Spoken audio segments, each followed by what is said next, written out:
आज हम डिस्कस करेंगे एक बहुत ही इम्पोर्टेंट टॉपिक क्वांटम मैकेनिक्स के कॉम्पटन इफेक्ट। कॉम्पटन, जैसे कि हमने क्वांटम मैकेनिक्स में बताया था कि पार्टिकल नेचर ऑफ लाइट या क्वांटम नेचर ऑफ लाइट में, तो उसी में लगभग 1917 के अप्रॉक्स कॉम्पटन आए और उन्होंने एक थ्योरी दी जो उनके नाम पर कॉम्पटन इफेक्ट कहलाई। तो कॉम्पटन इफेक्ट की अगर हम बात करें तो वो है क्या? उनके अकॉर्डिंग कि कोई भी मेटल है उसमें नंबर ऑफ इलेक्ट्रॉन्स हैं। जब भी उस पर कोई रेडिएशन इंसिडेंट हम करते हैं तो वो एटम उसकी एनर्जी को पार्शली अब्जॉर्ब करके एक्साइट होते हैं, रिकॉइल होते हैं।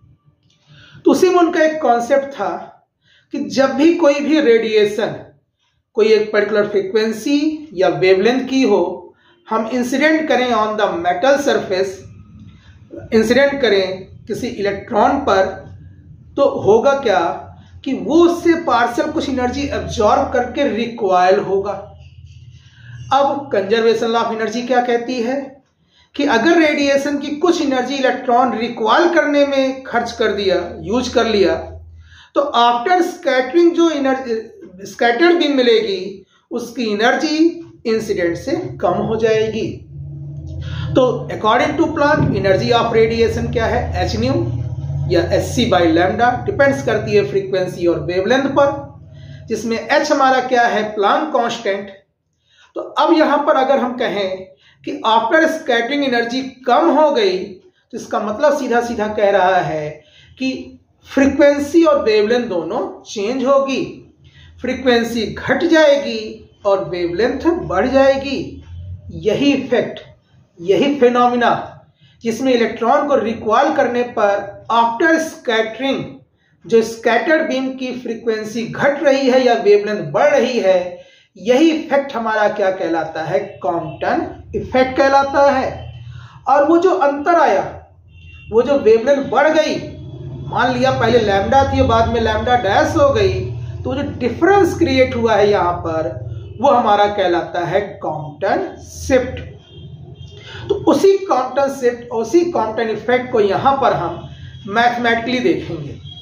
तो देखें हमने यहाँ पे कंसीडर क्या किया हुआ है, फिगर अगर आप ध्यान दें तो यहां पर हमने लिया हुआ है एक इलेक्ट्रॉन जो इनिशियली किसमें है? रेस्ट पोजीशन में है। तो चूंकि इलेक्ट्रॉन रेस्ट में है तो उसका मोमेंटम p क्या हो जाएगा? 0। और अकॉर्डिंग टू आइंस्टीन थ्योरी, क्योंकि इसके पहले अगर हम 1900 के पहले की ये थ्योरी होती तो हम न्यूटन की थ्योरी के अकॉर्डिंग एनर्जी कैलकुलेट करते और कहते हैं कि रेस्ट में है इसलिए इसकी टोटल एनर्जी इसकी पोटेंशियल एनर्जी होगी, और हम पोटेंशियल एनर्जी का फार्मूला यहां पर लगाते। और मैंने कहा ये क्वांटम फिजिक्स का पार्ट है। क्वांटम फिजिक्स में अगर वेव नेचर है तो हम वहां पर लगाते हैं प्लांक के अकॉर्डिंग एनर्जी एच न्यू या Hc बाई लैम्डा, और अगर पार्टिकल नेचर है तो एनर्जी के मास एनर्जी रिलेशन फार्मूले के according E equal to mc² लेंगे। तो यहां पर चूंकि यहां बात हो रही है इलेक्ट्रॉन के रेस्ट की, तो यहां पर हम कहेंगे कि टोटल एनर्जी इसके रेस्ट मास एनर्जी के बराबर होगी। रेस्ट मास, जब मैं थ्योरी ऑफ रिलेटिविटी का वीडियो डालूंगा तो आप उसमें देखेंगे कि आइंस्टीन के अकॉर्डिंग अगर कोई बॉडी रेस्ट में है और वो v वेलोसिटी से एक्सेलरेट कर जाए, मूविंग स्टेट में चला जाए, तो उसका मास बढ़ जाता है, उसका मास चेंज हो जाता है। और वो फार्मूला उसने दिया हुआ था उसी थ्योरी ऑफ रिलेटिविटी से, m equal to m0 upon under root 1 minus v² upon c²। इसी कॉन्सेप्ट से जब ये रेस्ट में है तो रेस्ट मास m0, तो हमने यहाँ पे लिया हुआ है कि इसकी एनर्जी क्या होगी रेस्ट में? m0 c²। मोमेंटम क्या होगा? 0। इस पर हम एक रेडिएशन इंसिडेंट कर रहे हैं जिसकी फ्रीक्वेंसी न्यू और वेवलेंथ लैम्डा है। तो वेव नेचर है तो प्लांक की थ्योरी के अकॉर्डिंग इसकी एनर्जी क्या होगी? H new Hc by lambda. Momentum क्या होगा? डी ब्रॉगली हाइपोथेसिस के अकॉर्डिंग मोमेंटम होगा h बाई लैम्डा। ये तो पहले था जो मैंने कहा कि एक कोई रेडिएशन इंसिडेंट करेंगे ऑन द इलेक्ट्रॉन, तब होगा क्या? इसके इंसिडेंट करने के बाद अब चूंकि इससे कुछ एनर्जी ये एब्जॉर्ब करेगा तो ये एक्सेलरेट कर जाएगा, रिकॉइल कर जाएगा। मान लेते हैं कि अगर ये v वेलोसिटी से रिकॉइल कर रहा है और चूंकि ये रेस्ट से मूविंग मास में आ गया, तो मास मूविंग किससे दिखा रहे हैं, यम से, तो मोमेंटम हमारा क्या हो जाएगा, mv। और चूंकि मास m नॉट से चेंज होकर यम हो गया है, तो एनर्जी आइंस्टीन के अकॉर्डिंग क्या हो जाएगी, mc²। अब चूंकि इसमें कुछ एनर्जी खर्च हो गई इसको रिकॉइल करने में, तो आफ्टर जो हमें स्कैटर्ड बीम मिल रही है, एनर्जी कम होने के कारण उसकी फ्रीक्वेंसी और वेवलेंथ बदल जाएगी। तो मान लिया कि फ्रीक्वेंसी घटकर न्यू डैश हो गई और वेवलेंथ बढ़कर लैम्डा डैश हो गई। अब वेवलेंथ अगर बढ़कर लैम्डा डैश हुआ तो इससे फार्मूला हमारा यहाँ लैम्डा है, तो न्यू वेवलेंथ क्या हो गई, लैम्डा डैश, एनर्जी हो गई E dash equal to SC upon lambda dash. Momentum हमारा क्या हो गया, H अपॉन लैम्डा डैश।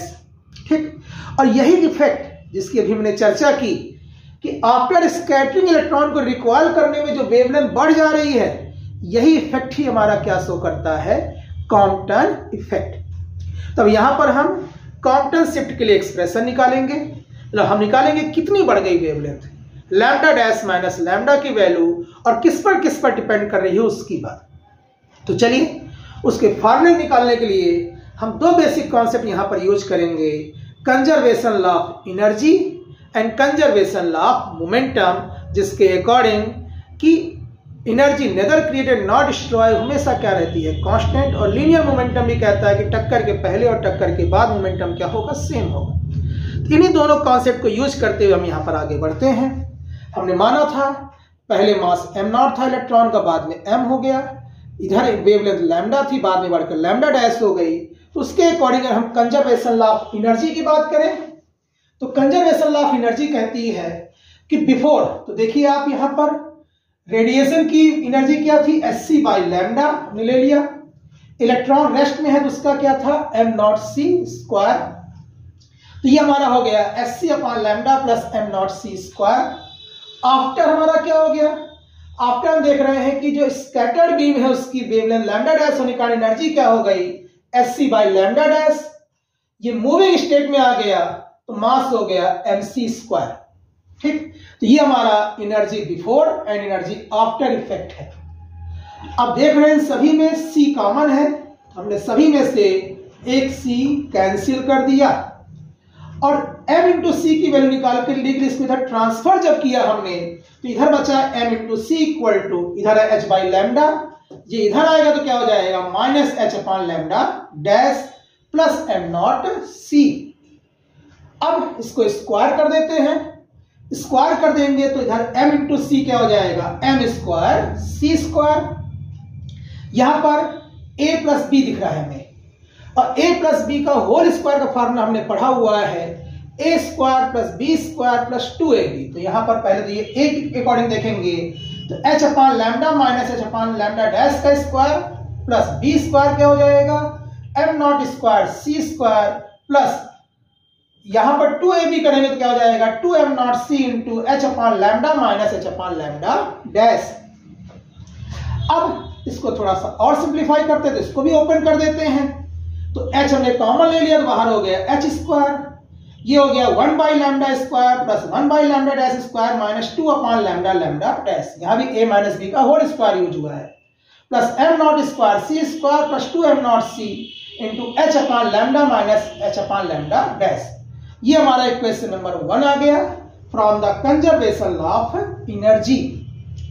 अब हम लगाएंगे मोमेंटम का फार्मूला। तो हम देख रहे हैं कि रेडिएशन का मोमेंटम बिफोर क्या था, h बाई लैम्डा, इलेक्ट्रॉन का क्या था, 0। आफ्टर डायरेक्शन चेंज हो गई, इधर हो गया mv, इधर हो गया h by lambda dash, angle theta और एंगल फाई से। तो हमने कहा इसको ब्रेक कर देते हैं x और y कंपोनेंट में। चूंकि यहां मोमेंटम क्या है, mv, एंगल थीटा है, इधर कंपोनेंट क्या होगा, mv cos थीटा, इधर क्या होगा, mv sin थीटा।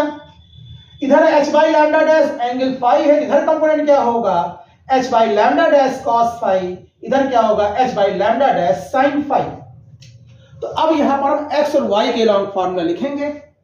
तो हमने कहा कंजर्वेशन लॉ मोमेंटम के लॉन्ग x एक्सिस क्या होगा, तो देखिए बिफोर तो x में ही है हमारा, इसका है h बाई लैम्डा, इसका मोमेंटम था 0 तो हो गया h by lambda plus 0। After x component हमें क्या दिख रहा है, हमें दिख रहा है mv cos theta plus h by lambda dash cos phi. ये हमारा mv cos थीटा क्या हो जाएगा, इसको इधर ट्रांसफर कर देंगे तो mv cos थीटा हो जाएगा h by lambda minus h upon lambda dash cos phi. अब कह रहा y लगाओ, तो अलॉन्ग y एक्सिस जब हम बात करेंगे यहां पर तो होगा क्या, हम देख रहे हैं बिफोर तो तुम्हारा कोई y कंपोनेंट है ही नहीं, और बिफोर अगर y कंपोनेंट नहीं है तो बिफोर क्या हो जाएगा, जीरो। आफ्टर में हमारा दोनों अपोजिट दिख रहा है, इधर है mv sin थीटा, इधर है h by lambda dash sin phi, तो क्या हो जाएगा, zero equal to mv sin theta minus h by lambda dash sin phi. तो mv sin थीटा क्या होगा, वो बराबर होगा h by lambda dash sin phi. ये हो गया हमारा इक्वेशन नंबर 3। तो अब इसके आगे हम देखते हैं, नेक्स्ट आगे देखते हैं। अभी हमने कंजर्वेशन लॉ ऑफ एनर्जी से इक्वेशन नंबर 1 निकाला था, m square c square equal to h square into 1 upon lambda square plus 1 upon lambda dash square minus 2 upon lambda lambda dash plus m not c square plus 2m not c h upon lambda minus h upon lambda dash. And conservation law momentum along x axis हमने apply किया, तो equation number 2 हमारी आई थी mv cos theta equal to h by lambda minus h upon lambda dash cos phi, and mv sin theta आया था h by lambda dash sin phi. इसके आगे देखते हैं। अब इन दोनों इक्वेशन को हम आपस में सॉल्व करेंगे, तो हम देख रहे हैं इधर mv cos थीटा है, इधर mv sin थीटा है, स्क्वायर करके इसको आपस में ऐड कर दें। स्क्वायर करके जब ऐड करेंगे तो हम देख रहे हैं कि यहां पर दोनों में mv कॉमन है, तो क्या हो जाएगा, m square b square common हो गया, ये हो जाएगा cos square theta plus sin square theta. अब यहां पर a माइनस बी जैसा टर्म दिख रहा है, जब इसका स्क्वायर करेंगे तो a स्क्वायर क्या हो जाएगा, a माइनस बी का होल स्क्वायर क्या हो जाएगा, तो हमारा पहला टर्म हो जाएगा h upon lambda square a square, दूसरा plus h square upon lambda dash square cos square phi, और माइनस 2ab करेंगे तो क्या हो जाएगा, माइनस 2h square lambda lambda dash cos phi.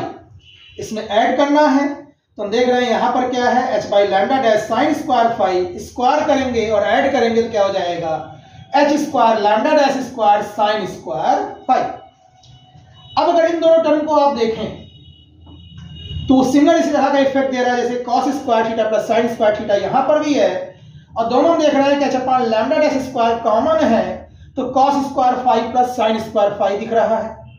तो अगर इसको हम यहाँ पे अप्लाई कर दें कि sin square theta plus cos square theta 1 होता है, उस इफेक्ट से देखा जाए तो इधर क्या बचेगा, m स्क्वायर b स्क्वायर बराबर h square upon lambda square तो पहले से है, ये दोनों ऐड होकर क्या हो जाएंगे, h square upon lambda dash square minus 2h square lambda lambda dash cos phi, equation number 4। अब हमारे पास कंजर्वेशन लॉ ऑफ मोमेंटम से इक्वेशन नंबर 4 मिला हुआ है, कंजर्वेशन लॉ ऑफ एनर्जी से इक्वेशन नंबर 1 मिला हुआ है। अब इनको सॉल्व करेंगे जब आपस में, तो हम देख रहे हैं इधर एलएचएस में यहाँ c स्क्वायर है और यहाँ पर v स्क्वायर है। स्पीड ऑफ लाइट तो हमेशा always greater than every velocity, इसमें से इसको हम क्या कर देते हैं, सब्ट्रैक्ट कर देते हैं, इक्वेशन 1 माइनस इक्वेशन 4।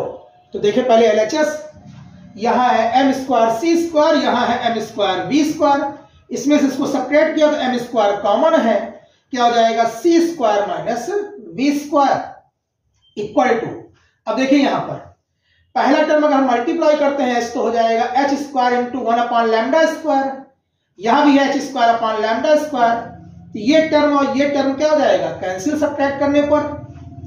दूसरा दिख रहा है 1 अपॉन लैम्डा डैश स्क्वायर, यहां भी है h square upon lambda dash square, तो दूसरा टर्म भी यहां पर क्या हो जाएगा, कैंसिल। अब बचा क्या, यहां देख रहे हैं minus 2h upon lambda lambda dash है, यहां minus 2h square lambda lambda dash cos phi है, इसमें से जब इसको घटाएंगे तो माइनस वाला क्या हो जाएगा, प्लस हो जाएगा।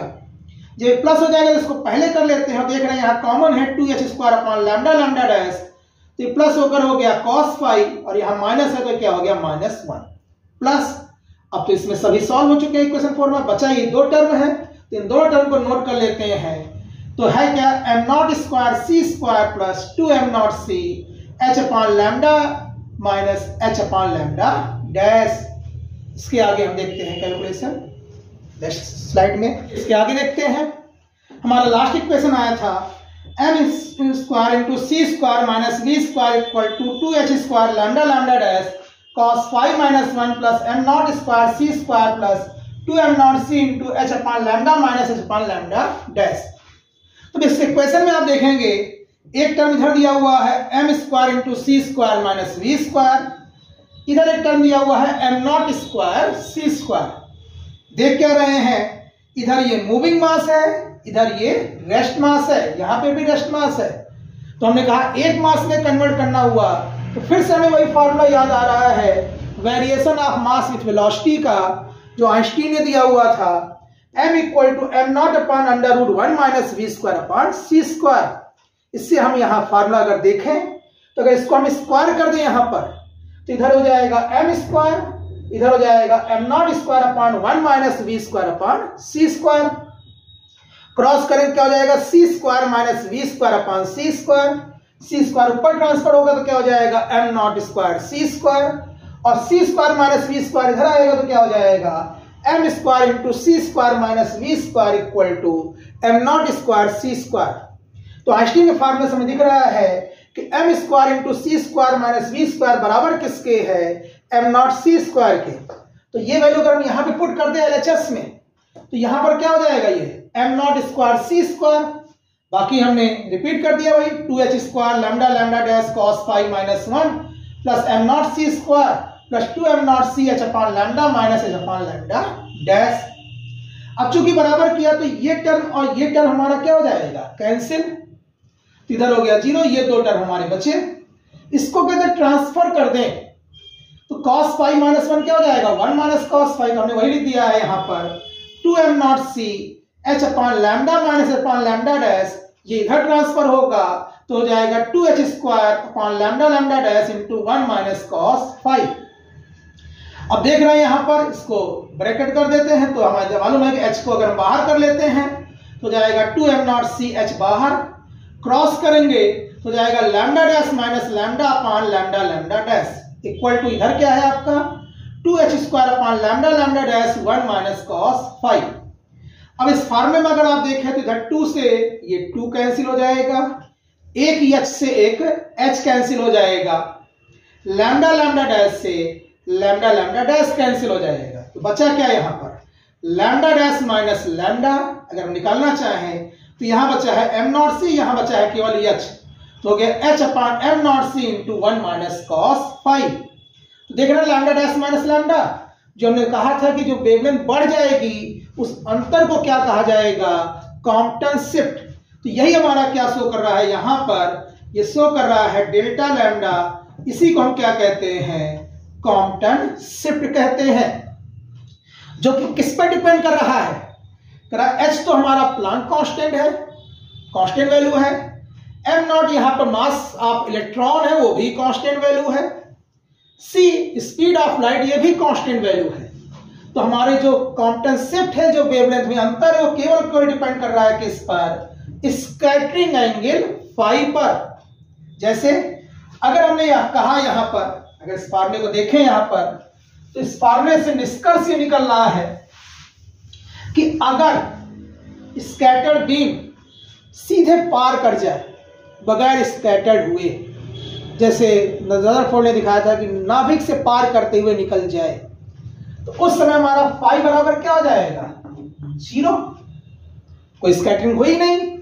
और फाई 0 हो गया तो हमें मालूम है कि cos फाई जो है cos 0 हो जाएगा, और cos 0 की वैल्यू क्या होती है, 1। तो जैसे यहां पर हम वैल्यू रखेंगे cos 0 मतलब फाई बराबर 0 cos 1, तो 1 माइनस 1 क्या हो जाएगा, 0, मतलब lambda dash minus lambda equal to 0। इसका मतलब lambda equal to lambda dash. इसका मतलब है कि यहां पर कोई कॉम्पटन इफेक्ट दिखेगा ही नहीं। इसका मतलब है कि कॉम्पटन इफेक्ट के लिए स्कैटरिंग रिक्वायर्ड है। अगर वो सीधे पार कर जा रही है तो there are no any Compton effect occurs, there are no any change in wavelength. अच्छा, मैक्सिमम कितना हो सकता है, तो कह रहा मैक्सिमम के लिए हम चेक करते हैं कि अगर फाई बराबर 90 हो जाए 90 डिग्री, तो cos 90 क्या हो जाएगा, cos 90 हमें मालूम है कि 0 हो जाएगा। 0 हो जाएगा तो cos 0 अगर 0 हो गया तो डेल्टा लैम्डा हमारा कितना आ गया, H/m0c। तो ये हमारा आ रहा है शिफ्ट, पर ये भी मैक्सिमम नहीं है। मैक्सिमम कब होगा, हम कहते हैं तीसरा केस डिस्कस करते हैं कि टकरा कर सीधा लौट आए, लौट आएगा तो फाई समय हमारा क्या होगा, 180 डिग्री होगा। 180 डिग्री होगा तो cos 180 की वैल्यू कितनी होती है, -1। और -1 अगर हमने यहां पर रख दिया फॉर्मूले में, तो ये माइनस और ये माइनस क्या हो जाएगा, प्लस। ये हो जाएगा हमारा डेल्टा लैम्डा, जो कि यहां पर मैक्सिमम होगा, जो हो जाएगा 2H/m0c। इसका मतलब कि मिनिमम है कि सीधे पार कर जाए, कोई इफेक्ट नहीं होगा, 0। और मैक्सिमम कितना हो सकता है, 2H/m0c। अगर इसकी आप वैल्यू निकाल कर देखेंगे तो आप देखेंगे कि ये जो डिफरेंस आ रहा है विजिबल के रेंज में ही नहीं आएगा लाइट के। तो कभी कभी अगर ऐसा पूछा जाएगा कि विजिबल लाइट में भी कॉम्प्लेन इफेक्ट होता है, नो, क्योंकि जो डिफरेंस है वो डिफरेंस हमारे विजिबल लाइट की लिमिट से बाहर है। ये हमारा शो कर रहा है यहाँ पर कॉम्पटन इफेक्ट और कॉम्पटन शिफ्ट, जिसकी हमने मैक्सिमम मिनिमम वैल्यू भी डिस्कस की। बहुत ही इंपॉर्टेंट टॉपिक है, बीएससी से लेकर बीटेक तक फर्स्ट सेमेस्टर इंजीनियरिंग फिजिक्स में ये इंपॉर्टेंट टॉपिक है फर्स्ट यूनिट का। तो इसको आप लोग जरूर पढ़ेंगे, ये पेपर के हिसाब से बहुत ही इंपॉर्टेंट टॉपिक है। बाकी आगे के टॉपिक हम लेकर जल्दी ही मिलेंगे। धन्यवाद।